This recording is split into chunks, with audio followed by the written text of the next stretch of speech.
오늘 말씀은 에스겔서 12장 1절부터 16절까지의 말씀입니다. 또 여호와의 말씀이 내게 임하여 이르시되 인자야 내가 반역하는 족속 중에 거주하는도다. 그들은 본론이 있어도 보지 아니하고 들을 귀가 있어도 듣지 아니하나니 그들은 반역하는 족속임이라.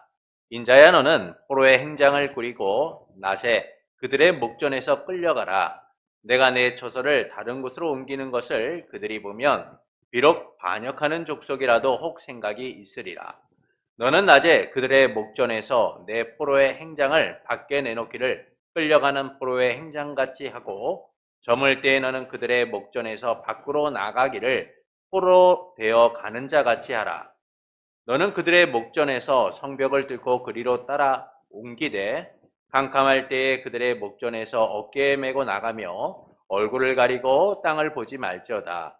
이는 내가 너를 세워 이스라엘 족속에게 징조가 되게 함이라 하시기로 내가 그 명령대로 행하여 낮에 나의 행장을 끌려가는 포로의 행장같이 내놓고 저물 때에 내 손으로 성벽을 뚫고 캄캄할 때 행장을 내다가 그들의 목전에서 어깨에 메고 나가니라. 이튿날 아침에 여호와의 말씀이 또 내게 임하여 이르시되 인자야 이스라엘 족속 곧 그 반역하는 족속이 내게 묻기를 무엇을 하느냐 하지 아니하더냐.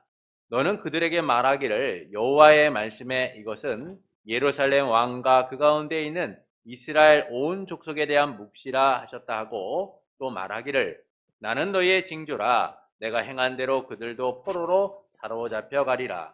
무리가 성벽을 뚫고 행장을 그리로 가지고 나가고 그 중에 왕은 어두울 때에 어깨에 행장을 메고 나가며 눈으로 땅을 보지 아니하려고 자기 얼굴을 가리리라 하라.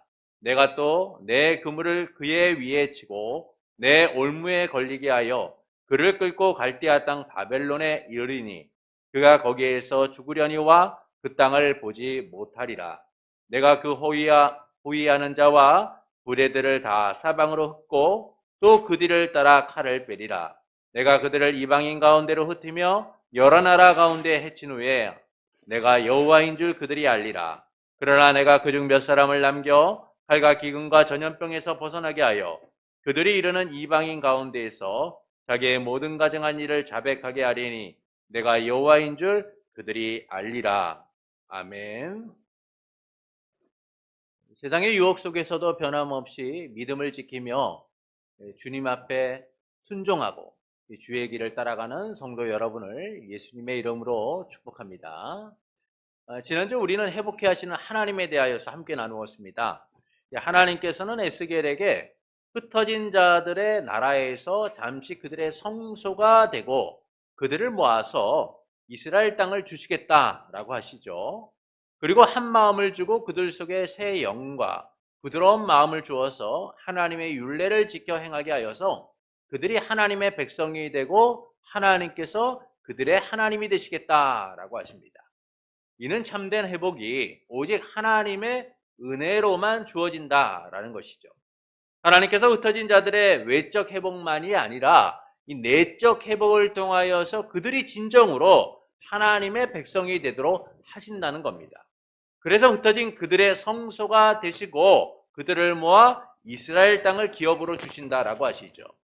한 마음을 주시고 새 영과 부드러운 마음을 주셔서 그들이 온전히 하나님을 따르도록 하시겠다라고 말씀하세요. 그러니까 이처럼 참된 회복은 인간의 의지나 노력에 의하여 이루어지는 것이 아니라 오직 하나님의 주권적 은혜를 통하여 이루어진다라는 겁니다.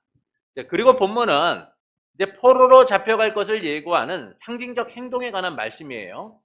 하나님께서 에스겔이 반역하는 백성 가운데 살고 있다라고 하시면서 너는 스스로 포로의 짐을 꾸리고 낮에 다른 곳으로 떠나되 백성이 보는 데서 포로처럼 끌려가라, 포로처럼 떠나라 라고 하십니다.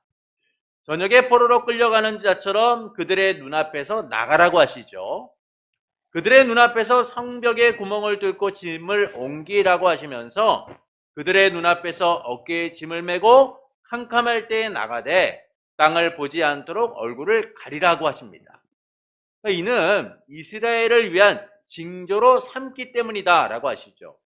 이에 에스겔이 말씀대로 행하자 이튿날 아침에 하나님께서 에스겔에게 반역하는 백성이 도대체 너가 무슨 일을 하였느냐라고 묻지 않느냐라고 하시면서 그들에게 말하라고 하세요.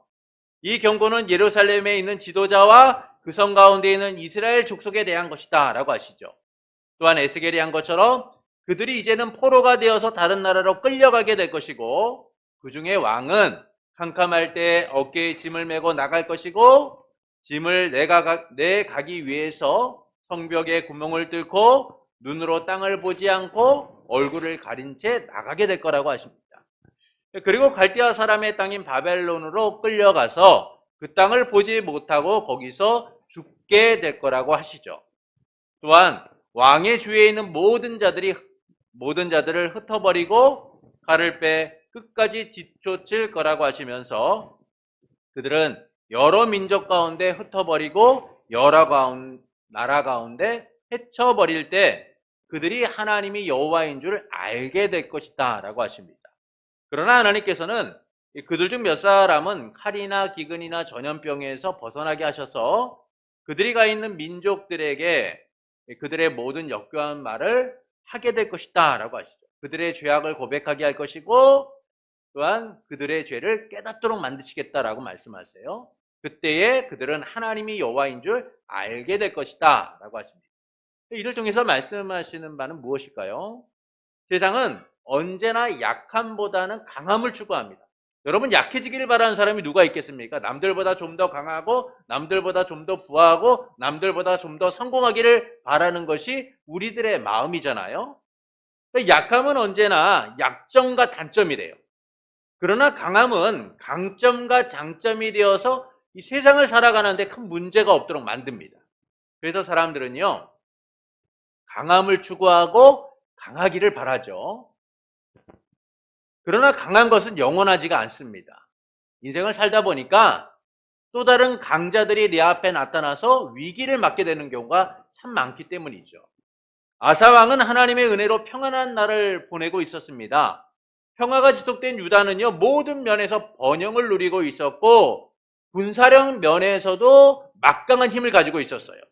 어떤 나라도 쉽게 침략할 수 없을 정도로 군사력은 매우 대단했습니다. 무려 58만 명이나 되는 군대를 소유하고 있었고 그 군사력은 어떤 나라의 침략에도 싸울 수 있을 정도로 강했어요. 그런데 이런 아사 왕에게 위기가 찾아오게 됩니다. 생각지도 못했던 더 강력한 군대가 유다를 침략하게 된 것이죠. 유다의 군사력의 2배나 되는 강한 군대가 유다를 침략한 겁니다. 구스 사람 세라가 이끄는 군대, 무려 100만 명의 군대와 전차 300대를 가지고 그들이 쳐들어오게 된 것이죠. 이 소식을 들은 아사는 이 적들의 맞은편에 진을 치고 기도하게 됩니다. 하나님께 부르짖게 되죠. 강한 자와 약한 자 사이에서 주밖에 도와줄 리가 없다라고 하면서 사람이 주를 이기지 못하도록 해달라라고 간청을 합니다. 그러니까 이처럼 내가 가진 강한 힘을 뛰어넘는 또 다른 강자를 만나게 될 때에 위기가 찾아오게 되는 거예요. 그리고 어떤 이들은 강한 자의 희생양이 되기도 하죠. 그러니까 이 점에서 본문도 에스겔이 포로로 끌려가는 이 상징을 통하여서 강한 자의 손에 흩어지게 되는, 사로잡히게 되는 이스라엘에 대하여 말씀합니다. 누구보다 안전할 거라고 여긴 이제 그들이 세상의 약자가 되어서 흩어지고 헤쳐지게 될 것이다 라는 것이죠. 그들은 세상에서 패배자가 되고 강자의 먹잇감이 된다라는 거예요. 하나님께서는 에스겔에게 낮에는 스스로 포로의 짐을 꾸려서 밖에 내놓고 밤에는 백성이 보는 데서 포로처럼 떠나라 라고 하세요. 이는 이스라엘을 위한 징조다라고 하시면서 이 경고는 예루살렘에 있는 지도자와 그 성에 있는 모든 이스라엘 족속을 위한 것이다 라고 말씀하죠. 그래서 그들은 에스겔처럼 포로가 되어서 다른 나라로 끌려가게 될 것이고 그들의 왕은 갈대아 사람들 곧 바벨론에게 잡혀서 바벨론 땅으로 끌려가 그 땅에서 죽게 될 거라고 하십니다. 또한 그들을 여러 민족 가운데 흩어버리고 여러 나라 가운데 헤쳐서 그들이 하나님이 여호와인 줄 알도록 만드시겠다라고 하시죠. 그러나 이는 세상이 볼 때 인정할 수 없는 일입니다.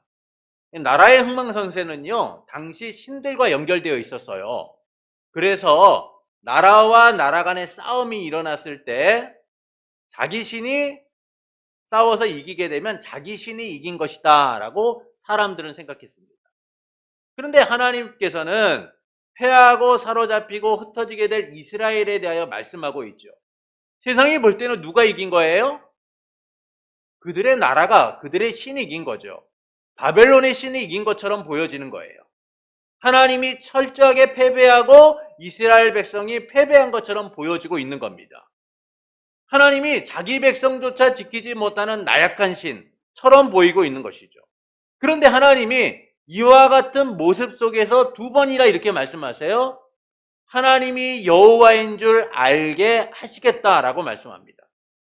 이미 패하고 소망조차 없어진 이스라엘에게 하나님을 아는 일이 무슨 의미가 있겠습니까?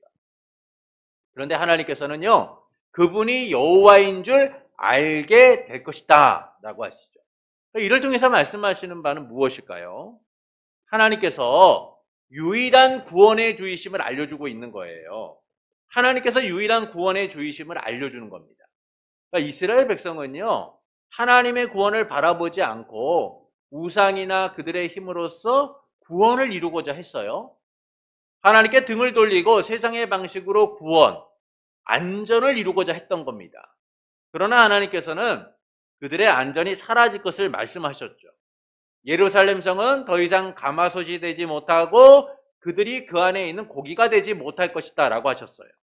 이후에 하나님께서는 에스겔에게 포로처럼 짐을 꾸려서 사람들이 보는 앞에서 포로처럼 나가라 라고 말씀합니다. 그리고 그에 대한 해석을 말씀하시죠. 그 상징과 의미가 무엇인지를 말씀해주고 있는 거예요. 그것은 하나님께서 구원의 하나님이시다라는 겁니다. 그들을 포로되게 하는 무능력하고 힘없는 하나님이 아니라 그들을 포로되게도 하고 구원하시기도 하는 진정한 역사의 주인, 전능하신 구원의 주이시다라고 말씀해주고 있는 거예요. 그래서 본문은 이 포로를 나타내는 상징을 통하여 세 가지를 우리에게 말씀해주고 있어요. 첫째는 포로의 상징입니다. 본문 1절부터 7절의 말씀을 보시겠습니다. 본문 1절부터 7절입니다. 우리 말씀을 함께 좀 읽겠습니다. 또 여호와의 말씀이 내게 임하여 이르시되 인자야 내가 반역하는 족속 중에 거주하는도다. 그들은 볼 눈이 있어도 보지 아니하고 들을 귀가 있어도 듣지 아니하나니 그들은 반역하는 족속임이라. 인자야 너는 포로의 행장을 꾸리고 낮에 그들의 목전에서 끌려가라. 내가 내 처소를 다른 곳으로 옮기는 것을 그들이 보면 비록 반역하는 족속이라도 혹 생각이 있으리라. 너는 낮에 그들의 목전에서 내 포로의 행장을 밖에 내놓기를 끌려가는 포로의 행장같이 하고 저물 때에 너는 그들의 목전에서 밖으로 나가기를 포로되어 가는 자같이 하라. 너는 그들의 목전에서 성벽을 뚫고 그리로 따라 옮기되 캄캄할 때에 그들의 목전에서 어깨를 메고 나가며 얼굴을 가리고 땅을 보지 말지어다.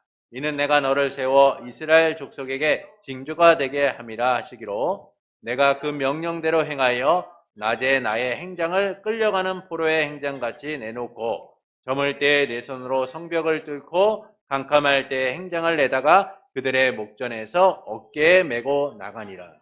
자, 하나님께서는 에스겔에게 반역하는 족속 중에 거한다라고 말씀하세요.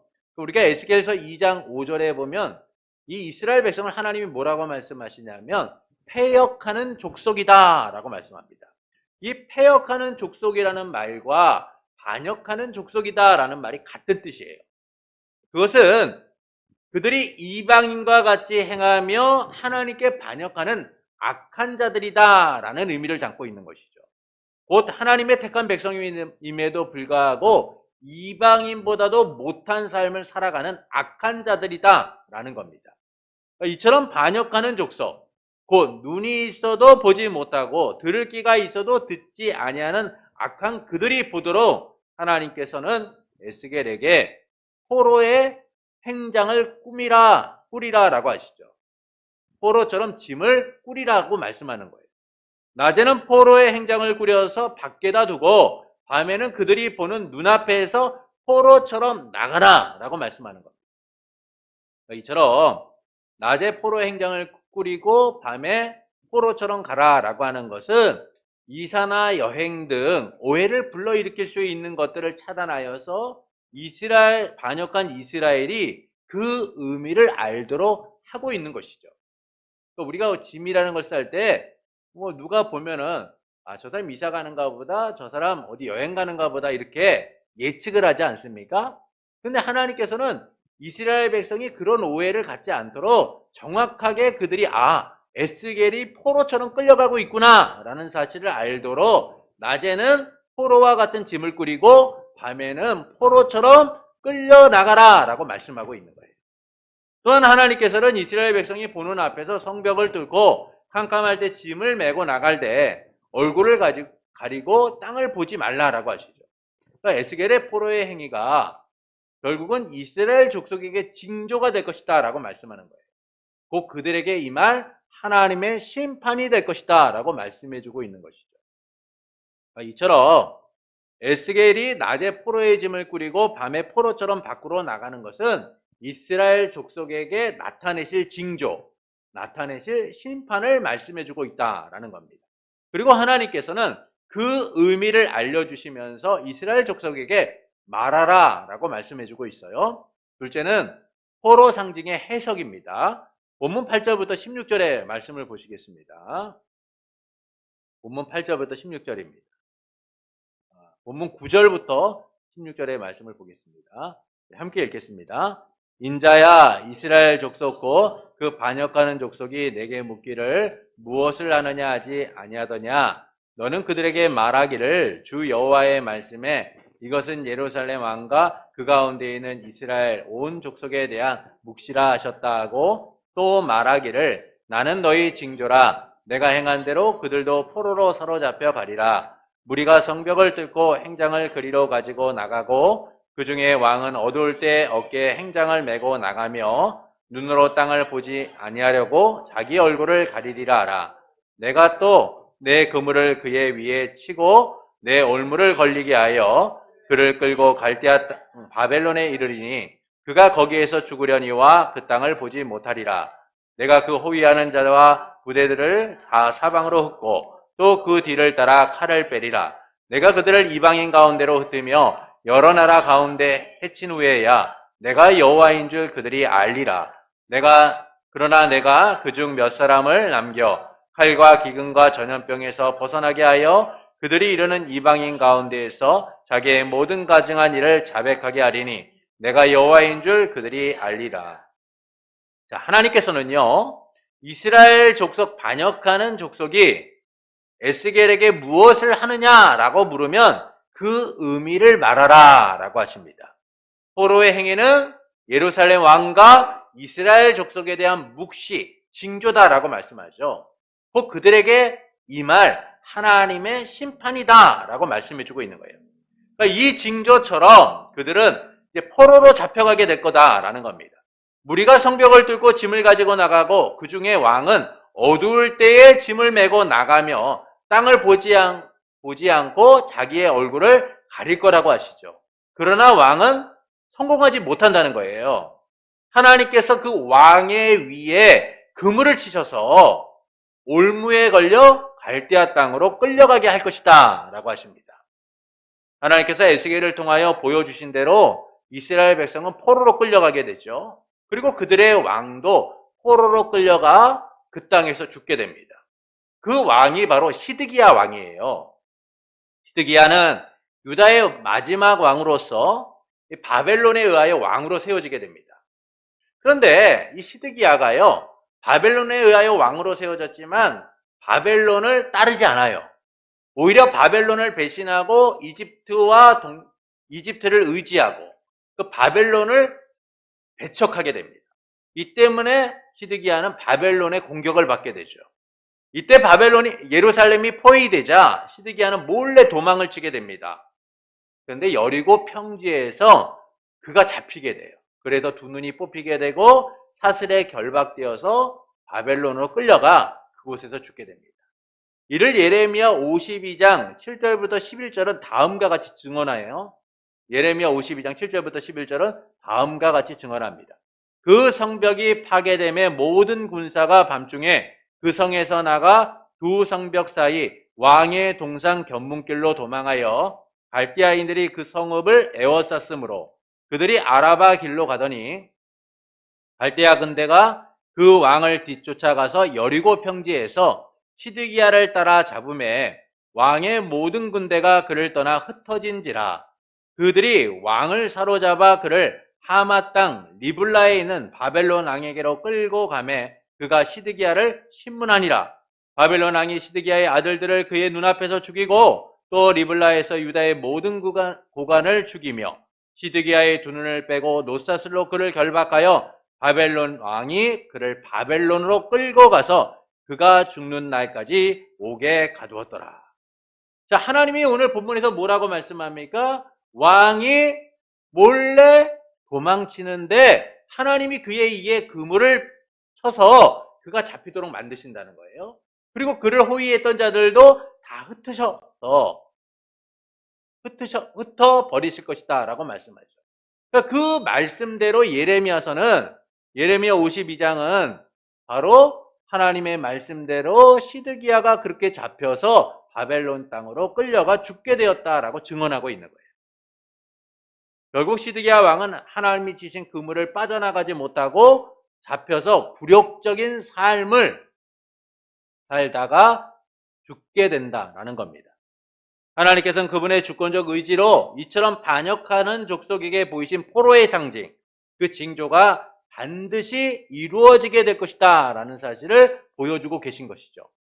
이는 단순한 상징이 아니라 하나님의 주권적 의지를 통하여 이루어지게 될 역사적 사실이다 라는 겁니다.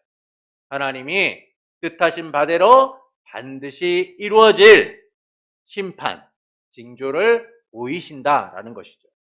셋째는 이 상징이 가지는 의미입니다. 본문 15절부터 16절의 말씀을 보겠습니다. 함께 읽겠습니다. 내가 그들을 이방인 가운데로 흩으며 여러 나라 가운데 해친 후에야 내가 여호와인 줄 그들이 알리라. 그러나 내가 그중 몇 사람을 남겨 활과 기근과 전염병에서 벗어나게 하여 그들이 이르는 이방인 가운데에서 자기의 모든 가증한 일을 자백하게 하리니 내가 여호와인 줄 그들이 알리라. 하나님께서 에스겔을 통하여 보이신 포로 상징은 반역한 이스라엘에 대한 심판이 분명합니다. 그러나 하나님은 이 상징이 단순한 심판만을 의미하지 않는다는 사실을 우리에게 알려주고 계세요. 그것은 심판 중에서 소망을 말씀해주고 있기 때문인 겁니다. 하나님께서는 포로된 자들 중 얼마를 남겨서 전쟁과 기근과 전염병에서 벗어나게 하셔서 그들이 거하는 이방 땅에서 그들이 저지른 일이 얼마나 더럽고 죄악된 일인가를 알고 깨닫고 고백하도록 만드시겠다라는 것이죠. 그들이 지은 죄를 자백하고 깨닫도록 하시겠다라는 거예요. 이는 심판 중에도 공유를 베푸시는 회복을 이루고자 하시는 하나님의 은혜를 말씀해주고 있는 거예요. 그러나 여기서 아주 중요한 상징의 의미를 발견하게 되는데 그것은 내가 여호와인 줄 알게 될 것이다 라는 말씀이에요. 이를 반복적으로 말씀해주고 있죠. 심판을 받는 자들이나 구원을 받는 자들 누구나 하나님이 여호와인 줄 알게 될 것이다 라고 말씀해주고 있는 거예요. 여기서 여호와인 줄 알리라는 말씀은 언제나 하나님께서 세상의 모든 신을 이기고 참신이심을 나타낼 때 사용하시는 표현이에요. 구원이나 심판을 통하여 하나님을 나타내실 때 사용하시는 표현이죠. 이를 우리는 출애굽기에서 잘 보게 됩니다. 하나님께서는 이집트에서 압제와 핍박으로 인하여 고통받던 이스라엘을 구원하시기 위해 역사하시면서 이스라엘 백성이나 이집트 백성에게 모두 하나님이 여호와인 줄 알게 하시겠다라고 말씀하죠. 이스라엘 백성에게는 그분이 구원하시는 그들의 하나님이심을 알게 하시는 거예요. 또한 이집트 백성에게는 하나님만이 참신이시며 그들을 심판하시는 분이다라는 사실을 알도록 하시는 거죠. 이처럼 여호와인 줄 알게 하리라라는 표현은 하나님께서 구원과 심판을 행하시는 참신이시다, 온 세상의 왕이시다라는 사실을 알려주고 있는 거예요. 자기 백성을 포로되게 하는 무능력한 분이 아니라 그분의 주권적 의지로 반역하는 자들은 심판하시고 구원하시기로 하시는 자들은 구원하시는 능력의 하나님이시다라는 사실을 알려주고 있는 거예요. 그래서 하나님께서는 포로의 상징을 통하여 하나님이 어떤 분이신지를 나타내주고 있는 것이죠. 그분이 그들의 하나님이심을 나타내주고 있는 거예요. 구원의 하나님이심을 알리시면서 그들의 죄악을 깨닫고 하나님의 구원의 은혜를 바라보도록 하시는 겁니다. 고대 근동 나라의 전쟁은 신들의 전쟁이다라고 말씀을 드렸어요. 그래서 전쟁에서 승리하면 그들의 신이 이긴 것이다라고 여겼습니다. 그런데 이런 공식을 빼는 놀라운 사건을 성경이 우리에게 알려주는데요. 이스라엘 백성이요, 블레셋과의 전쟁에서 패해서 하나님의 언약궤를 빼앗기게 되죠. 이에 블레셋은 승전의 기쁨, 그들의 신이 이겼다는 기쁨으로 하나님의 언약궤를 그들의 신 다곤의 신당에 놓게 됩니다. 그런데 그들이 충격을 받는 놀라운 일이 일어나게 되죠. 아침에 다곤의 신당에 가보니까 다곤의 신상이 하나님의 언약궤 앞에 엎드려 있는 것을 보게 된 거예요. 가서 보니까 그들이 놀라웠어요. 이거 뭔가 잘못됐구나라는 생각이 들었지만 별로 크게 개념치 않았습니다. 그래서 신상을 다시 세우고 괜찮겠지라고 여겼어요. 그러나 다음날 아침 가보니까 오히려 그 신상이, 다곤의 신상이 하나님의 언약궤 앞에서 엎드려져 있는데 머리와 손목이 끊어져 문지방에 있고 몸뚱이만 남은 채 있는 것을 보게 됩니다. 이를 본 순간 그들은 충격을 받게 돼요. 아니, 우리의 신이 이겼다라고 믿었는데 오히려 그 신상이 하나님의 언약궤 앞에서 엎드려 있는 것을 본 것만이 아니라 이제는 머리와 손목이 끊어지고 몸통만 남아있는 모습을 보는 순간 그들은 충격을 받게 됩니다. 그래서 블레셋은 하나님의 언약궤를 새 수레에 싣고 멍에를 매지 않은 소 2마리에게 끌게 하여 벳세메스로 보내게 되죠. 하나님께서 그분의 언약궤를 빼앗기게 하신 것은 이스라엘을 심판하기 위함이었어요. 하나님의 어떤 분이신지를 알리시기 위함이었던 것이죠. 이처럼 하나님께서는 유일하신 신으로서 심판과 구원의 주이시다라는 거예요. 하나님이 패배한 것처럼 보이지만, 하나님이 진 것처럼 보이지만 그것은 하나님의 주권적 의지 속에서 이루어진 일이고, 하나님은 심판과 구원을 이루시는 온 세상의 왕, 진정한 신이시다라는 사실을 말씀해주고 있는 거예요. 그래서 하나님께서는 에스겔에게 포로의 행정을 꾸리고 나가라라고 하시면서 하나님만이 유일한 구원의 주이시다라는 사실을 알려주고 계신 것이죠. 내가 여호와인 줄 알게 하리라. 그리고 우리는 반역하는 이스라엘 백성이 여호와인 줄 알게 되는 것처럼 우리 또한 하나님의 구원과 심판의 은혜를 알고 살아가는 하나님의 자녀가 된 거예요.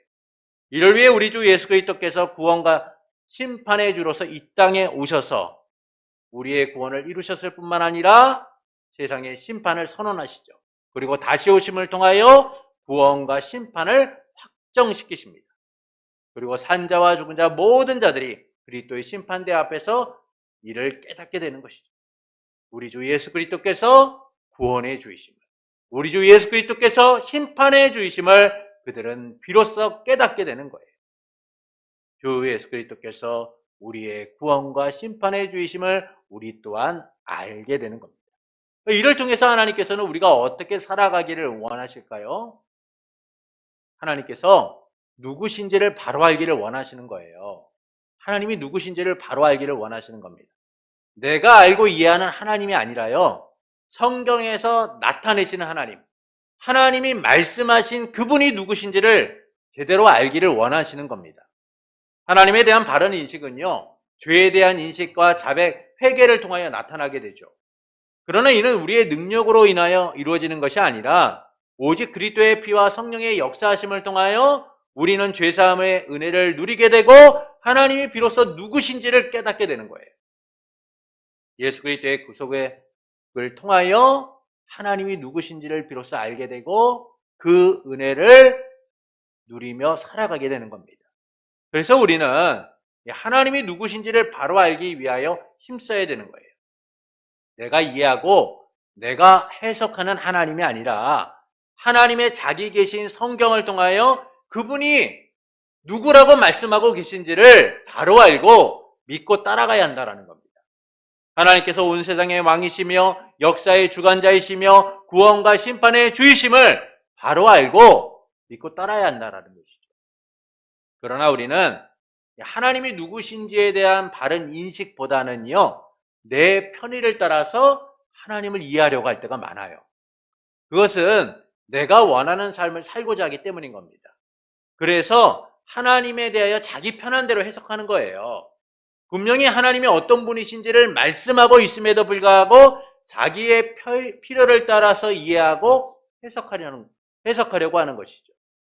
왜 이스라엘 백성이 우상을 숭배하고 하나님께 등을 돌렸습니까? 자기 편한 대로 하나님을 이해했기 때문이에요. 자기들이 원하는 삶을 위하여 자기의 필요를 위하여 하나님을 이해하고 믿었기 때문입니다. 그래서 하나님을 바르게 믿고 따르는 것이 아니라 우상을 숭배하고 하나님께 등 돌리는 삶을 살아가게 되는 것이죠. 그런데 우리도 이스라엘 백성처럼 내 필요를 따라 하나님을 이해하는 거예요. 그래서 우리의 사상과 필요를 따라서 하나님을 설명하려고 하고 하나님을 해석하려고 하며 살아가게 되는 것이죠. 그러나 이는 하나님께 반역하는 일이며 하나님을 모독하는 행위인 거예요. 하나님께서는 우리의 해석과 이해가 필요 없도록 자신이 어떤 분이신지를 분명하게 말씀하셨어요. 야, 내가 누군지를 너희가 좀 해석해라, 이해해라 라고 말씀하지 않아요. 나는 누구다 라고 분명히 선언했죠. 내가 여호와인 줄 알게 하리라 라고 말씀하셨어요. 그런데 우리는 끊임없이 삶에서 하나님을 해석하려고 해요. 하나님을 내 이해 속에서 하나님을 받아들이려고 합니다. 그러다 보니까 내가 편한 대로, 내가 원하는 대로 하나님을 이해하고 하나님을 해석하며 살아가요. 그러니 하나님이 원하시지 않는 삶을 살아가고 세상을 따라가는 삶을 아무렇지도 않게 살아가게 되는 것이죠. 욥기서에 보면 하나님을 각자의 방식으로 이해했던, 해석했던 욥과 그 친구들에 대한 내용이 나옵니다. 욥이 고난을 겪고 어려움을 당하자 욥의 친구들이 욥을 방문하게 되죠. 그런데 그들이 각자의 경험을 가지고 각자 이해하는 하나님을 통하여서 이 욥의 문제를 해석하려고 합니다. 또한 욥도 자기가 이해한 하나님을 생각하면서 그 고난의 문제 앞에 자기를 비난하는 친구들에게 대변을 하게 되죠. 그리고 결국 하나님 앞에서 자기가 변론하겠다, 자기를 변호하겠다라고까지 얘기해요. 그러나 욥기의 마지막은 그들의 해석과 이해가 얼마나 잘못됐는가를 말씀해주고 있어요. 너희가 나를 안다라고 하지만 너희가 무엇을 알고 있느냐? 라고 하나님은 말씀하시죠. 그리고 욥은 비로소 하나님이 어떤 분이신지를 알고 자기의 죄를 깨닫고 회개하게 됩니다. 여러분, 우리는 끊임없이 하나님을 안다라고 얘기해요. 우리의 생각과 우리의 지식과 우리의 삶의 필요를 따라서 하나님을 이해하고 하나님을 우리의 삶 가운데 가지고 와서 해석하고 사용하려고 합니다. 그래서 자기의 사상에 맞도록 하나님을 주장하죠. 그러나 하나님은 우리의 삶 속에서, 우리의 생각과 사상 속에서 해석되어져야 하는, 이해되어져야 하는 분이 아니에요. 하나님이 말씀하신 바를 우리는 그대로 받아들여서 하나님이 누구신지를 알고 따라가야 하는 겁니다. 우리가 그렇게 살지 못하면 결국 끊임없이 하나님을 해석하고 잘못된 이해를 통하여서 하나님이 원하시는 길이 아닌 잘못된 길을 가게 되는 거예요. 우리가 하나님 나라 백성답게 살아가는 진정한 출발점은 하나님께서 어떤 분이신지를 아는 거예요. 그분이 뭐라고 말씀하셨는지를 바르게 알고 믿고 따라가는 삶이 되어야 되는 겁니다. 하나님의 자기 계신 성경을 통하여 하나님이 누구신지를 제대로 받아들여야 하는 것이죠. 그러므로 하나님을 내 편의에 따라 이해하고 해석하려고 하는 것이 아니라 말씀대로 바르게 이해하고 믿고 따라가는 성도가 되는 것은 어떨까요? 하나님께서 그분에 대해 말씀하신 바를 마음에 담고 순종하며 살아가는 성도가 되시는 것은 어떨까요? 사랑하는 성도 여러분, 하나님께서는 에스겔에게 낮에는 포로와 같이 짐을 꾸려 밖에 내두고 이스라엘 백성이 보는 앞에서 밤에 떠나라고 하십니다.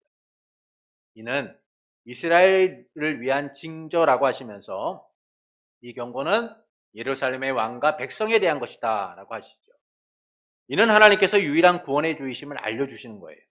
하나님께서 에스겔에게 포로처럼 행하라 라고 하시는 것은 그분이 이스라엘을 포로되게도 하고 구원하게도 하시는 진정한 하나님이시다, 참신이시다 라는 사실을 말씀해주고 있는 거예요. 그래서 포로의 상징, 그에 대한 해석을 통하여 그분이 역사의 참 주인이시며 온 세상의 주권자이시고 뜻하신 바를 주권적 의지를 통하여 행하시는 분이다라는 사실을 알려주고 계신 것이죠. 그리고 그 의미를 여호와인 줄 알게 하리라라는 말씀을 통하여 하나님이 심판을 받는 자나 구원하는 자의 하나님이시다라는 사실을 깨닫도록 하시겠다라는 거예요. 구원하시기도 하시고 심판하시기도 하시는 진정한 하나님이시다라는 사실을 선언해주고 있는 것이죠. 그래서 하나님께서는 그분만이 유일한 구원의 주이심을 알려주고 계신 거예요. 그리고 하나님께서는 우리 주 예수 그리스도를 통하여 하나님의 구원과 심판이 완성됨을 알리셨어요. 하나님 나라의 왕으로 이 땅에 오신 예수 그리스도를 믿는 자는 구원을 받고 믿지 않는 자는 심판을 받게 됨을 이미 약속하셨죠. 그리고 우리의 구속을 이루신 예수 그리스도께서는 아버지의 뜻을 따라 다시 오심으로 구원과 심판의 완성을 이루시겠다라고 약속하셨어요. 그리고 온 세상이 이를 알게 될 거라고 하십니다. 이처럼 하나님께서는 구원과 심판의 주로서 역사하고 계세요. 이를 통해 하나님께서는 우리가 어떻게 살아가기를 원하실까요? 하나님께서 누구신지를 바로 알기를 원하시는 거예요. 그러나 우리는 하나님이 누구신지에 대한 바른 인식보다는 내 편의를 따라 하나님을 이해하고 해석하려고 해요. 그것은 내가 원하는 삶을 살고자 하기 때문이죠. 그래서 내 편의를 따라 하나님을 설명하고 자기의 사상과 자기의 삶을 정당화하려고 해요. 죄를 지으면서도 잘못된 방식으로 살아가고 있으면서도 잘못된 사상을 주장하면서도 하나님은 그런 분이 아니야. 하나님은 진노의 하나님이 아니고 하나님은 사랑의 하나님이셔. 하나님은 그런 분이 아니야라고 스스로 해석하고 이해하며 그들의 삶을 정당화하며 살아가려고 하는 거예요. 그러나 하나님은 분명하게 말씀하시죠. 하나님이 구원과 심판의 주이심을 말씀해주고 있어요. 그래서 우리는 하나님이 그분을 뭐라고 말씀하시는가를 제대로 알고 믿어야 된다는 거예요. 우리의 삶 속에서 하나님을 해석하려고 해서는 안 돼요. 내 편의대로 하나님을 이해하려고 해서는 안 되는 겁니다. 그렇게 될 때에 우리의 삶은 하나님으로부터 떠난 삶을 살게 되고 하나님의 말씀과는 무관한 삶을 살아가게 되는 거예요. 왜 이스라엘 백성이 범죄했습니까? 그들이 자기의 편한 대로 자기의 필요대로 하나님을 해석하고 이해하려고 했기 때문이죠. 그러나 하나님은 사람들의 해석과 이해를 요구하시는 게 아니에요.